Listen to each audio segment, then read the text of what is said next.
basically three types of advice in the marketplace. There is the tax advice, you go to the tax guy and ask questions, the insurance guy, and then the securities guy. This is going to start, you're going to start seeing some of our rules kind of stack on top of each other. Let me give you an example on this one. Imagine for a second you walked into a tax guy and said, I'm thinking about paying off my mortgage. What would the tax guy say?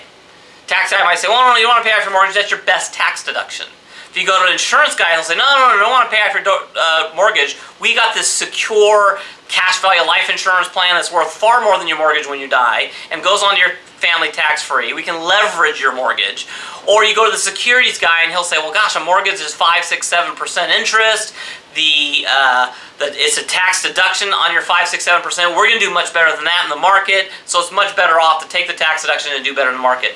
Now, I believe all three of those pieces of advice are wrong. So it's important that you're looking for someone that's really coaching in your best interest and sees the whole picture so they can guide you in the right direction. Let me give you another example. Imagine for a second you went to 3 different places and asked a single question. And that question is, what should I do with my money? I want to keep my money secure. I have $100,000 and I want to keep it secure. You go to the bank. What are they going to recommend? CDs. You go to an insurance company. Annuities. You go to a securities broker. Probably bonds. Now, which one of these is right? CDs, annuities, or bonds? I don't know. You see, every one of these guys has a select groupings of inventories, and their advice is based on the inventory they have. That goes back to the first problem, which is the business model. If you don't have somebody that carries all of it and is looking to direct you in the direction that is best for you, then you're only getting somebody that's transferring inventory. It's kind of like walking into Kroger and saying, or a grocery store and saying, I want a barbecue, and then pointing you towards meat. Or you say, I want a barbecue when you walk into a home center, and they're going to point you towards the grills. Now, you asked for the same thing, but you got different responses.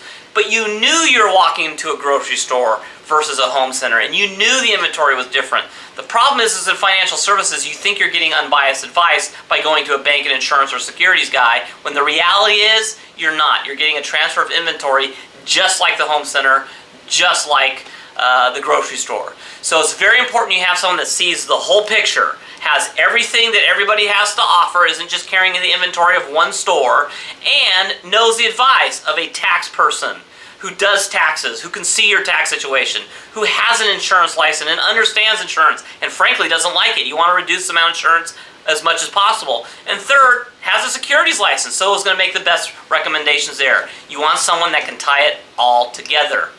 But there's more. And it's now we're on the home stretch, so it's getting even simpler. But these are all very important that you understand, because it all needs to be part of building and getting you closer to that investor piece.